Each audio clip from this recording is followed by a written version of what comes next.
오늘 하나님께서 우리에게 주시는 말씀 빌립보서 2장 12절에서 18절까지 말씀입니다. 그러므로 나의 사랑하는 자들아, 너희가 나 있을 때뿐 아니라 더욱 지금 나 없을 때에도 항상 복종하여 두렵고 떨림으로 너희 구원을 이루라. 너희 안에서 행하시는 이는 하나님이시니 자기의 기쁘신 뜻을 위하여 너희에게 소원을 두고 행하게 하시나니 모든 일을 원망과 시비가 없이 하라. 이는 너희가 흠이 없고 순전하여 어그러지고 거스르는 세대 가운데에서 하나님의 흠없는 자녀로 세상에서 그들 가운데 빛들로 나타내며 생명의 말씀을 밝혀 나의 다름질이 헛되지 아니하고 수고도 헛되지 아니하므로 그리스도의 날에 내가 자랑할 것이 있게 하려 함이라. 만일 너희 믿음의 제물과 섬김 위에 내가 나를 전제로 드릴지라도 나는 기뻐하고 너희 무리와 함께 기뻐하리니 이와 같이 너희도 기뻐하고 나와 함께 기뻐하라. 빌립보서를 읽어가면서 계속해서 느끼는 건데요. 빌립보 교회를 향한 사도 바울의 마음이 참 간절하고 애잔하다 그러나요, 우리말로? 그래요. 하나라도 더 가르쳐주고 싶고요. 조금이라도 더 케어해주고 보살펴주고 싶고요. 또한 사도 바울이 지금 이 빌립보 교회를 얼마나 사랑하고 있고 얼마나 가슴에 담고 있는지 그 마음을 전해주고 싶어하는 그 사도 바울의 마음이 구구절절히 느껴집니다. 맨 마지막 17절, 18절. 만일 너희 믿음의 제물과 섬김 위에 너희가 하나님 앞에 드리는 이 섬김 그 위에 내가 나를 전제로 드릴지라도, 전제는 구약시대에 하나님 앞에 짐승을 태워서 제물로 드릴 때에 그 위에 붓던 포도주예요. 포도주를 붓고 태웠어요. 전제로 나를 그렇게 전제로 드릴지라도 나는 기뻐하고 너희 무리와 함께 기뻐하리니 이와 같이 너희도 기뻐하고 나와 함께 기뻐하라. 기쁨이 막 나오죠. 축제 기억나세요? 처음 빌립보서 시작하면서 기쁨이란 말이 얼마나 많이 나오는지 보시라고 그랬죠. 사도 바울이 빌립보 교회에 자기의 그 간절한 마음을 전하면서 기쁨이란 말을 폭탄처럼 퍼부어요. 내 속에 너희를 향한 기쁨이 이렇게 가득하다 그럽니다. 너희의 신앙을 위하여, 너희의 삶을 위하여 내가 하나님 앞에 제물로 드려진다고 할지라도 내게 남는 것은 오직 하나 기쁨뿐이다. 이건 부모가 자식한테 쓰는 편지 같아요. 부모가 자식한테 쓰는 내용이 아니고서 어떻게 이렇게 기쁨이란 말을 자기를 희생하면서 이렇게 간절한 사도 바울의 마음이 표현된 그런 편지가 빌립보서입니다. 그러면서 사도 바울이 오늘 빌립보 교인들에게 하나님을 가르쳐주고 싶어해요. 하나님이 어떤 분이신지를 이렇게 설명했어요. 13절에. 너희 안에서 행하시는 이는 하나님이시다. 그죠? 우리 속에서 행하시는 분은 하나님이세요. 하나님의 영이 우리 속에 들어와 있죠. 자기의 기쁘신 뜻을 위하여 너희에게 소원을 두고 행하시나니. 하나님은 이런 분이세요. 처음 예수를 믿고 제가 하나님을 잘 모를 때는 이 말씀이 기분 나빴어요. 뭐야, 하나님 자기 기쁜 뜻, 자기의 기쁨을 위해서 우리를 써먹겠다는 거야? 저 이런 생각했었어요. 근데 이제 알죠. 기독교 신앙의 비밀이면서 기독교 신앙의 핵심이에요. 하나님은 어떤 분이시냐? 우리 안에 소원을 주시는 분이시다. 하나님이 어떤 분이세요? 우리 속에 소원을 넣어주시는 분이세요. 자, 우리 안에 행하시는 하나님. 우리가 이미 알고 있듯이 우리가 예수를 믿고 하나님의 자녀가 되면 하나님의 영, 예수 그리스도의 영인 성령 하나님이 우리 안에 들어오셔서 우리를 다스리시기를 원하세요. 우리를 통해서 하나님의 뜻이 이루어지기를 원하세요. 하나님은 그렇게 우리를 한 사람 한 사람 쓰시기를 원하세요. 그런데 여기서 아주 중요한 것은 그렇게 우리 속에서 역사하시면서 우리를 쓰시기 원하고 하나님의 뜻을 따라 우리를 움직이게 하는 그걸 원하는 하나님은 결코 우리를 강요하지 않으시고요. 협박하지 않으시고요. 또 하나, 거래하지 않으세요. give and take. 거래하지 않는 하나님이세요. 하나님은 결코 강요하지 않으시고 협박하지 않으시고 거래하지 않으시는 하나님이라는 것을 아는 것은 기독교의 하나님을 아는 데 있어서 가장 중요한 것 중에 하나예요. 근데 보세요. 우리가 어떤 사람들이에요? 뭔가를 하고 싶다가도요. 남편이 뭔가를 하고 싶은데 하려고 그랬어. 근데 아내가 한마디 해. 뭐 하라고. 그거 하라고. 그럼 갑자기 하고 싶은 마음이 어디론가 사라져버려요. 분명히 나 그거 하려고 했거든? 가만히 아무 말도 안 했으면 나 분명히 그거 했을 거야. 내가 원하는 거니까. 근데 옆에서 아내가 반대로 남편이 야 그것 좀 해 그러면 갑자기 하고 싶은 마음이 싹 사라져요. 누가 시키면 더 안 하죠. 그래서 엄마는 아이들한테 잔소리꾼이 돼요. 말 안 해도 어련히 알아서 할까 봐. 엄만 말이야. 잔소리만 한다고. 만약 하나님이 우리에게 강요하신다면 뭐 하라고 우리가 잘 들을까요? 우린 악착같이 불순종합니다. 구약 성경에 나오는 수많은 계명들, 이거 해라, 이거 하지 말라 하는 그 계명들을 만약 하나님이 우리에게 강요하는 것이라고 생각하면은요, 우리는 악착같이 말 안 들어요. 우리가 하나님의 말씀에 불순종하는 이유가 뭐예요? 하나님의 말씀이 잔소리 같아서 그래요. 자, 근데 보세요. 구약에 등장하는 이스라엘 백성들이 하나님의 계명을 그렇게 이해했어요. 하나님이 강요한다고. 그래서 지키고 싶은 마음이 없었어요. 지켜도 마지못해서 하는 거였고요. 혹시라도 하나님이 복 준다고 하면 하는 척했어요. 이게 하나님과 이스라엘 백성들의 관계입니다. 마치 엄마들하고 아이의 관계 같아요. 엄마는 내가 싫어하는 것만 시키는 사람. 그래서 마지못해 하는 척 신용하고 혹시라도 용돈 준다고 하면 하는 척하죠. 우리가 만일 하나님의 계명 말씀을 지키고 싶지 않은데 억지로 그런 식으로 지키는 거라고 하면 사실 이유는 많아요. 그렇게 할 수 있는 이유가. 안 지키면 하나님이 나를 해코지할까 봐. 교통사고 날까 봐. 두려워서 지키고. 잘 지키면 하나님이 내가 원하는 거 줄까 봐. 그래서 뭔가 바라는 마음에 또 내가 그런 걸 하나님의 말씀을 잘 지키면 교회에서 사람들이 나를 신앙 좋다고 인정해줘요. 이게 할만한 거예요. 자, 만일 우리가 이러한 이유로 하나님의 말씀에 순종하는 거라면 우린 마치 엄마 말을 잔소리로 여기는 그런 아이와 같은 거죠. 우리가 신앙이 어린 거예요. 아니면 두렵긴 하지만 아직 구원을 받지 못했거나. 꼭 기억하십시오. 구원받지 못했어도 교회 생활은 얼마든지 할 수 있습니다. 구원받지 못했어도 예수 그리스도와 내가 아무 상관이 없어도 얼마든지 교회 생활할 수 있어요. 제가 신앙생활이라고 말 안 할게요. 교회 생활이라고 그럴게요. 종교생활, 교회 생활은요. 고상하고 고급스러운 취미생활 얼마든지 될 수 있어요. 특별히 만약 천성적으로 책 읽는 걸 좀 좋아하고 공부하는 거 좋아하는 분들 또는 천성적으로 노래하는 거 좋아하고 음악 좋아하시는 분들 그리고 돈 좀 있는 분들 종교처럼 재밌는 게 없어요. 종교처럼 재밌는 게 없어요. 어차피 책 읽는 거 좋아하는 거 좋아하잖아요.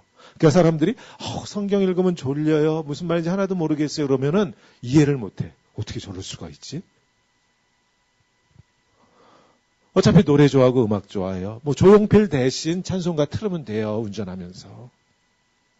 성경 읽고 찬양 좀 하고 뭐 돈 있으니까 헌금도 좀 하면 또 거기다가 사람들이 신앙 좋다고 목사님은 찾아와서 집사하라고 장로하라고 이렇게 해서 얼마든지 자기 만족을 통해서 신앙생활 아니 종교생활 할 수 있어요. 사람들이 인정해 주는데 얼마나 신나요. 그러나 오늘 성경 말씀에서 보듯이 신앙의 근원은 그리스도인의 신앙생활의 근원은 자기 만족과 자기의 보람이 아니고요. 오늘 본문에 그랬죠. 하나님이시니 자기의 기쁘신 뜻을 위하여. 누구의 기쁜 뜻이에요? 하나님의 기쁜 뜻이에요. 나의 기쁜 뜻이 아니에요. 자, 이게 무슨 뜻인가 하면 오늘 아버지 날 Father's Day라 제가 인터넷에서 읽고서 감동을 받은 이야기 하나를 오늘 주보 안에 넣어놨습니다. 대상은 어머니지만 제가 읽어드릴게요. 옛날 어느 도시에 소문난 효자가 살고 있었습니다. 그 도시의 효자는 시골에 이름난 효자가 있다는 소문을 듣고 찾아갔습니다.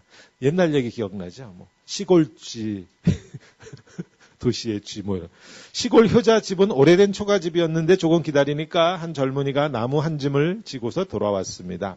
그러니까 부엌에 있던 노모가 늙은 엄마가 불이 나게 뛰어나와서 아들의 짐을 받쳐 내려놓았습니다. 그리고는 황급히 부엌으로 들어가더니 대야에 김이 모락모락 피어오르는 따뜻한 물을 떠왔습니다. 어머니는 아들을 마루에 앉혀놓고서는요, 열심히 아들의 발을 씻겼습니다. 모자는 엄마하고 아들은 무엇이 그렇게 즐거운지 옆에 도시 효자가 와 있는 것도 모르고 한참을 이야기꽃을 피웠습니다. 이것을 지켜보고 있던 그 도시에서 온 효자가 시골 효자에게 한마디 했습니다. 이보게, 어떻게 기력도 없으신 힘도 없는 어머니께 발을 씻겨달라고 하는가. 효자라는 소문 내가 잘못 듣고 온 것 같군. 이렇게 말했어요. 그러자 시골 효자가 말했습니다. 저는 효가 무엇인지 잘 모릅니다. 무슨 뜻이에요? 내가 지금 효도하려고 하는 거 아니에요. 그런 뜻이에요. 효도하겠다는 생각 자체가 없어요.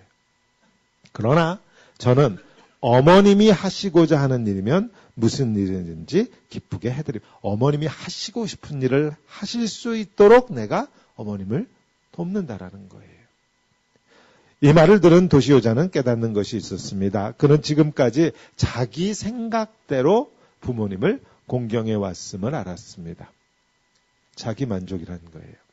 부모님의 얼굴, 자기 부모님의 얼굴에는 저 시골 효자의 어머니 같은 환한 웃음이 없었던 것입니다. 참된 기독교 신앙에서의 만족과 보람은요, 내가 무엇을 했다고 하는 성취감에서 오는 것이 아니에요. 그건 내 만족이지요. 나를 보시면서 기뻐하시는 하나님의 얼굴에 피어난 웃음으로부터 우리의 참된 신앙, 우리의 참된 만족, 우리의 참된 보람이 시작해요. 부부간의 참된 사랑은요, 내가 아내에게, 내가 남편에게 무엇을 해주었다라고 하는 나의 만족감이 아니에요. 상대방이 정말로 원하는 것이 이루어져서 그 얼굴에서 환하게 피어나는 웃음. 그것이 내게 다시 기쁨이 되는 것이에요. 우리가 다 압니다. 저 사람이 나한테 땡큐 할 때 정말로 마음 깊은 곳에서 우러난 감사의 땡큐인지, 선물을 받기는 했으니까 원하는 건 아니어도 그래도 예의상 땡큐 하는 건지 우리가 알아요. 좀 심한 말 할까요? 결혼식장에 찾아오는 사람이 정말로 우리의 결혼을 기뻐하고 정말로 축복해주기 위해서 찾아와서 축복의 말을 하는 것인지, 뭐라 그러죠? 얼굴 비추기 위해서 사회생활 하려고 하니까 얼굴 비추기 위해서 와서 축하한다고 하는 것인지 우리가 알아요. 우리가 압니다. 그래서 우리가 하나님을 알아야 돼요. 내가 생각하기에 하나님은 이런 거 원하실 거야 라고 하는 거하고 하나님이 정말로 원하시는 거하고 다를 수 있어요. 오늘 우리가 함께 읽은 이야기에서처럼 나는 하나님을 섬겼다고 해서 나는 만족하고 있는데 정작 하나님의 얼굴엔 환한 웃음은 없을 수 있다라는 거예요. 즉, 교회 좀 오래 다녔다고 해서 내가 하나님을 안다고 자랑하지 마십시오. 절대로 아니에요. 똑같이 표현할게요. 결혼해서 이제 10년, 20년 됐으니까 내가 우리 남편을 안다, 아내를 안다고 확신하지 마십시오. 생명의 특징이 뭐예요? 계속 변하는 거예요. 끊임없이 자라나잖아요. 어제의 나하고 오늘의 나가 결코 같을 수 없어요. 아내가 남편이 어제의 모습이 오늘 똑같다라고 확신하면 교만이고요. 상대방을 내가 만든 프레임 속에, 틀 속에 가두어 두는 것이에요. 우리 아이들이 오늘 아침에 아이들이 오늘 파더스데이라고 그렇게 입고 왔겠지요. 아이를 볼 때만 아이들이 자꾸 숙녀가 돼가는 것 같아. 어제까지는 애 같았는데 오늘은 아니야. 막 자라요. 어른인 우리는 안 자라요. 우리도 자랍니다. 그러니까 상대방을 내가 어제 알던 틀 속에 가두어 두는 것은 사실은 하나님 앞에 죄악이에요. 자, 다시 본론으로 돌아갈게요.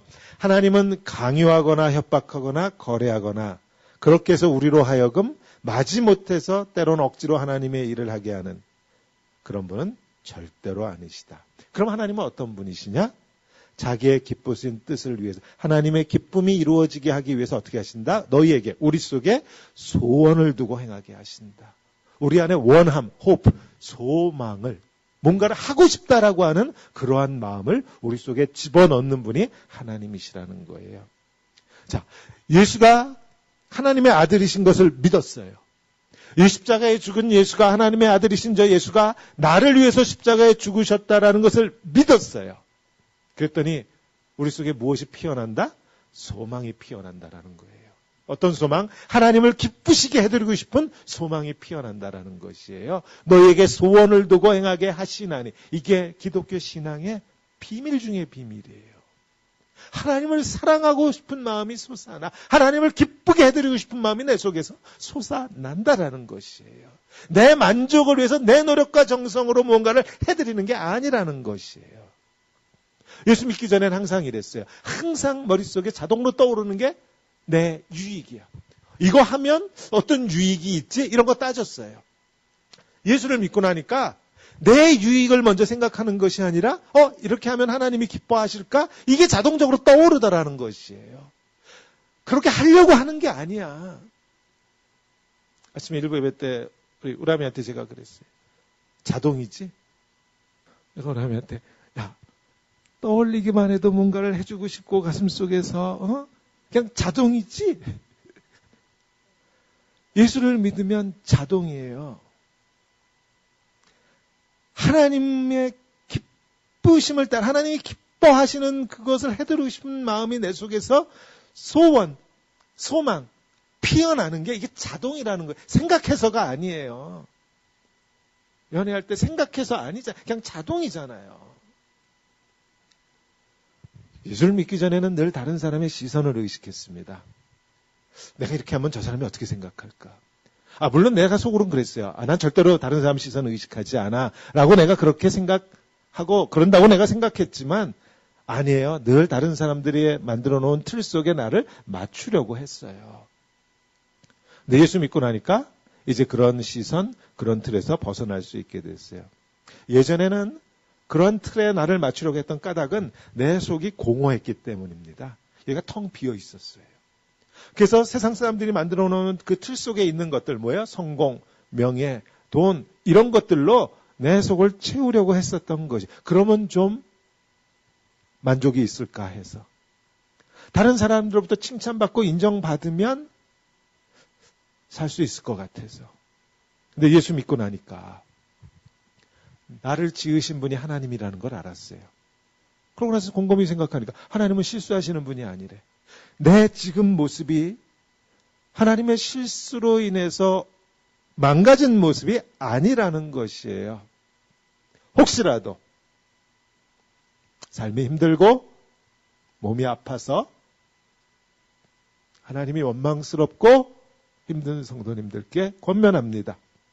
지금 내 모습은 하나님의 온전하신 계획 속에 완전한 모습입니다. 건강하고 돈 많이 벌고 세상적으로 높은 지위에 있어야만 하나님의 영광을 드러내는 거 절대로 아니에요. 연약한 모습으로 하나님의 영광을 드러내는 건 물론 힘듭니다. 그래서 교회가 있어요. 우리가 같이 손잡고 우리의 공동체, 이 모임을 통해서, 이 모습을 통해서 연약한 자들의 얼굴에 피어나는 그 웃음과 그 환한 빛을 통해서 하나님은 영광 받으시는 줄로 믿습니다. 힘내십시오. 하나님을 모르고요. 하나님을 떠나서 내 마음대로, 내 기분대로, 내 정욕대로 살던 그런 나를 살리시려고, 내게 영원한 생명을 다시 회복시켜 주시려고 하나님의 아들이 죽었어요. 그게 나예요. 하나님께서 이미 완전하게 지으셨고 자기 아들의 생명으로 구원하실 만큼 귀하고 또 귀하게 여기세요. 그러고 보니까 그걸 깨닫고 나면 여기가 꽉 차요. 전에는 여기가 공허했었는데, 텅 비어 있었는데, 그래서 세상 사람들이 만들어 놓은 그 틀 속에 나를 맞추고 싶고, 세상 사람들이 이게 좋다, 이게 좋다는 그걸로 내 속을 채워 넣으면, 그러면 사는 줄 알았는데, 예수를 믿고 하나님을 알고 났더니, 이제 그런 것들은 다 배설물로 여겨지고, 내 속에 소원이 생기더라는 것이에요. 하나님을 기쁘시게 해드리고 싶은 소원이 내 속에서 저절로. 이렇게 해야지 하는 게 아니에요. 그냥 저절로 내 속에서 그런 소망이 생겨나는 것이에요. 기독교 신앙의 핵심은 바로 이 소원입니다. 하나님을 기쁘시게 해드리고 싶다고 하는 그 소망. 그게 내 속에서 피어나요. 매일같이 피어나요. 불로 설명할까요? 매일같이 타올라요. 그럼 이제 질문이 생기죠. 근데 그거 다 어디 갔지? 내 속에 불이 있기는 있나? 왜 이렇게 싸늘하지? 처음 예수 믿었을 땐 정말 그 첫사랑의 감격으로 가슴이 뜨거워서 정말 주님을 위하고 하나님을 위해서 내 몸을 불사를 것처럼 내가 그렇게 신앙생활을 시작했는데 그 감격 다 어디 갔지? 이런 질문이 생기죠. 죄송한 말씀 하나 드릴까요? 이 소망, 이 소원은요, 하나님을 기쁘시게 해드리고 싶다고 하는 이 소망은요, 기도 많이 해서 생기지 않습니다.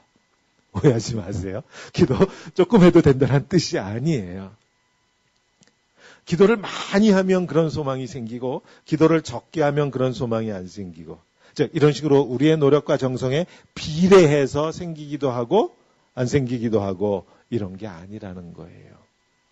화살을 쏠 때 세게 쏜다고 관역에 맞추나요?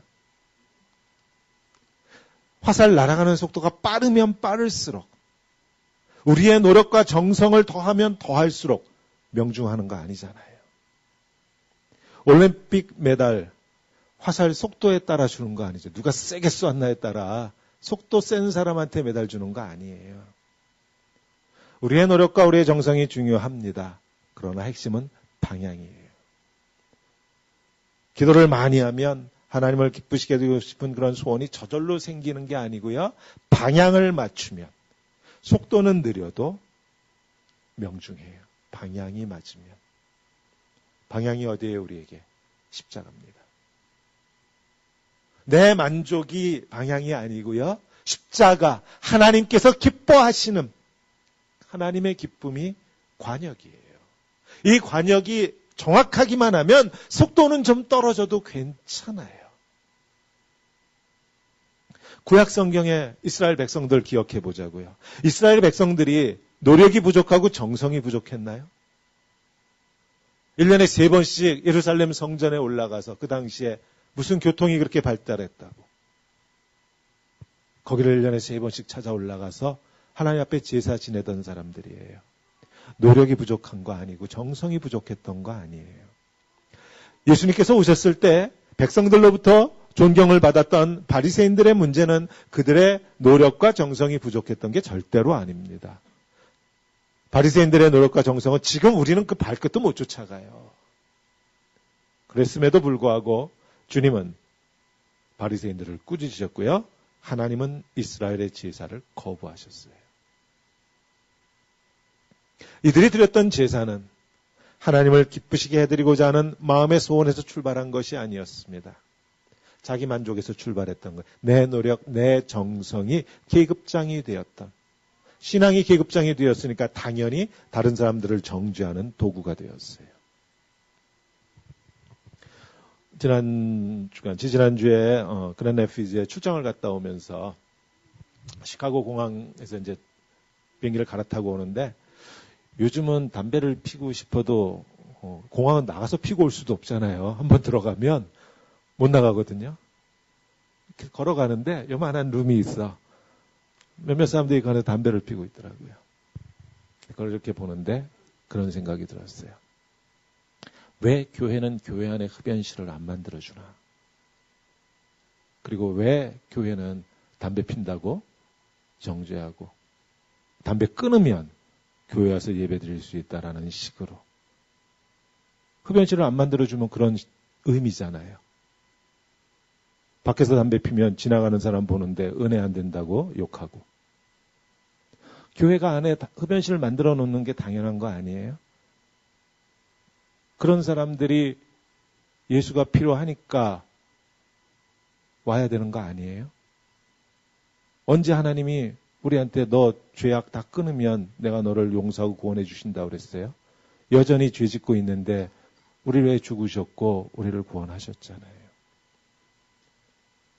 모르겠어요. 교회의 전통과 신학적으로 맞다 틀리다 얼마든지 논쟁할 수 있지만 세상도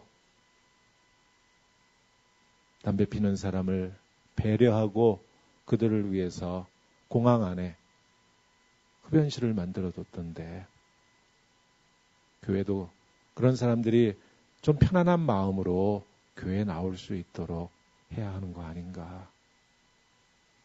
방향이 틀리면은요, 우리의 열심과 노력이 우리를 엉뚱한 대로 세워가요. 우리에게 있어서 신앙의 출발은 십자가입니다. 이 십자가 앞에 정직하게 서는 거. 이게 참 힘들어요. 그래서 우리가 사실 기도 안 하는 이유가 그거예요. 기도는 눈앞에 있는 주님, 십자가 앞에 무릎 꿇는 거잖아요. 주님 앞에 무릎을 꿇으면 나의 무익함, 나의 죄악만이 보일 뿐이에요. 주님과 눈이 마주치면 내 속에서 통곡이 터져 나올 수밖에 없어요. 베드로가 그랬어요. 내가 절대로 예수님 배반 안 한다고 큰 소리 떵떵 쳤는데 계집종 앞에서 주님을 부인했잖아요. 누가복음에 보니까 주님과 시선이 마주쳤어요. 주님 아무 말도 안 하셨어요. 야 이놈아 네가 어떻게 나한테 그럴 수가 있느냐 이런 말씀 안 하셨어요. 눈만 마주쳤어요. 근데 베드로가 나가서 통곡했다고 누가복음은 기록하고 있습니다. 왜 우리가 십자가 앞에 나아가기를 두려워하고 저해요? 여기 나가면 십자가 앞에 내가 정직하게 무릎 꿇으면 나의 연약함, 나의 무익함, 나의 죄악 이게 다 드러나요. 그래서 기도하기가 힘든 거예요. 이 십자가 앞에 무릎 꿇으면 하나님께서 나를 구원하셔야만 했던 이유가 요만큼도 없다라는 것을 깨달아요. 십자가를 떠나서 사회생활하고 교회 생활할 때에는 내가 뭐도 된 것처럼, 내가 뭐라도 된 것처럼, 나를 통해서 하나님이 무슨 일을 행하시는 것처럼 그러다가도 이 십자가 앞에만 돌아오면 나의 무익함을 알기에, 깨닫기에 우리의 신앙의 출발선은 십자가예요. 구약 백성들에게 있어서 신앙의 출발도 십자가였습니다. 목사님, 구약에 십자가 없는데요. 출애굽이요. 하나님께서 홍해를 가르시고 자기 백성들을 애굽의 종살이에서 해방시키실 때 바울은 고린도에 보내는 편지에서 우리 조상들이 홍해를 지날 때 뭘 받았다고 그랬어요? 세례를 받았다고 그랬어요. 세례가 뭐예요? 죽는 거예요. 우리는 물방울을 뿌리죠. 침례교회에서는 이렇게 물속에 들어가기도 하고 하잖아요. 이 물이 의미하는 게 뭐예요? 물속에 우리가 장사 지냈다가 예수 그리스도와 함께 죽었다가 예수 그리스도와 다시 함께 일어서는 이것을 퍼포밍하는 의식이 세례예요. 이스라엘 백성들은 그 출애굽을 기억하면서 매년 6월절을 지키죠. 어린 양의 피를 문설주에 바르고 문지방에 바르고 죽음에서 나를 살리신 하나님의 그 놀라운 은혜를 묵상하잖아요. 피를 기억하잖아요. 구약의 백성들도 신앙의 출발선은 십자가였습니다. 그런데 구약 백성들이 그 출애굽을 잊어버리고는 자기들의 생각과 자기들의 계획과 자기들의 뜻과 자기들의 노력과 자기들의 정성으로 하나님을 섬겼어요. 하나님을 기쁘시게 해드리겠다라고 하는 것으로부터 벗어났습니다. 우리 역시도 이 십자가에서 우리의 시선이 떨어지면 내 노력이 중요해지고요. 내 정성이 중요해져요. 내 노력이 중요해지고 내 정성이 중요해지면 인간관계 속에서도 이게 중요하면 우리 입에서 나도 모르게 이런 말이 툭 튀어나와요. 어떻게 나한테 그럴 수가 있어? 내 노력이 중요하기 때문에 그래요. 내가 저한테 어떻게 했는데 어떻게 나한테 이럴 수가 있어? 왜 그래요? 뭐가 지금 중요해요? 내가 뭔가를 했다라고, 내가 너에게 무엇을 해주었던 그것이 중요하기 때문에 그렇죠. 하나님 앞에서도 마찬가지죠. 하나님의 기쁨을 위해서 한 것이 아니고 내 만족을 위해서 했기 때문에 어떻게 하나님이 나한테 이러실 수가 있어? 우리가 하나님한테 이렇게 말할 수 있어요. 사역자인 저는 뭐라고 하겠어요? 아니 하나님, 내가 하나님을 얼마나 열심히 섬겼는데 하나님 나한테 이러실 수가 있어요? 하나님, 내가 그 사역을 해서 얼마나 내가 노력을 했는데 그래 하나님, 내가 결론이 그렇게 욕먹는 거예요? 하나님 나를 지켜주셨어야지요. 사역자는 이런 말도 해요. 하나님을 기쁘시게 하는 그것만이 목적이었다면 모든 것이 감사할 뿐이고요. 욕을 좀 먹어도 그건 내가 감당할 몫이고, 왜? 나는 하나님을 위해서 했으니까 하나님은 아신단 말이에요. 내가 비록 욕을 좀 먹고 내가 비록 좀 실수했어도 내 중심을 하나님은 아시니까 훌을 털고 일어날 수 있어요. 목사라는 직책이 참 그래요. 목회를 하다 보면은요, 칭찬받고 인정받을 때 없지 않아요. 그죠? 근데 그건 요만큼이에요. 요만큼. 대부분은 욕먹는 거예요. 누가 그러더라고요. 목사들은 다 천국 갈 거래. 욕을 하도 먹어가지고. 근데 만약에 목회자가 자기의 만족과 자기의 보람, 이런 걸 바라보고 목회를 한 거면 그 목회자 금방 탈진해서 쓰러집니다. 번아웃 돼요. 못 견뎌요. 그래도 하나님을 기쁘시겠다고 하는 소원 가지고 하는 거니까 욕을 먹더라도 이게 내가 나를 위해서 한 거 아니니까, 뭐 하나님 기쁘시게 해드리려고 했던 그 마음 주님은 아시니까 그래서 홀을 털 수 있는 거예요. 주님은 내 마음을 아시니까. 욕 먹으면 하나님 그거 뭐 제가 뭘 뭐 잘할 수 있겠어요? 뭐 뻔하잖아요. 나의 연약함을 하나님 앞에 내어드리고, 오히려 그러면 하나님 힘 주세요. 괜찮아 임마, 다음에 잘해. 이렇게 하나님은 우리 한 사람 한 사람을 향한 구원의 역사를 이루어 가세요. 근데 한 가지, 오늘 본문에서 아주 중요한 한 가지 더 말씀드려야 돼요. 오늘 첫 구절 12절은 이렇게 되어 있었어요. 12절. 그러므로 나의 사랑하는 자들아, 너희가 나 있을 때뿐만 아니고 더욱 나 없을 때에도 항상 복종하여, 그 다음에 두렵고 떨림으로 너희의 구원을 이루라. 이 엄청난 말이 나옵니다. 구원을 이루라. 야, 이 말씀을 읽고요. 가만히 있어봐. 구원을 내가 이루어야 되는 거, 내가 만들어야 되는 거구나, 이렇게 생각하시면 큰일 나요. 내가 하나님의 말씀을 100% 순종하면 내가 구원을 이루는 것, 내가 구원을 내 스스로 만들어낼 수 있는 것처럼 그렇게 해석하거나 그렇게 생각하시면요, 하나님의 말씀을 엉뚱하게 끌고 가는 거예요. 자, 구원에 관한 아주 확실한 하나님의 말씀은 요한복음 5장 24절 말씀입니다. 요한복음 5장 24절. 다 같이 한 목소리로 읽습니다.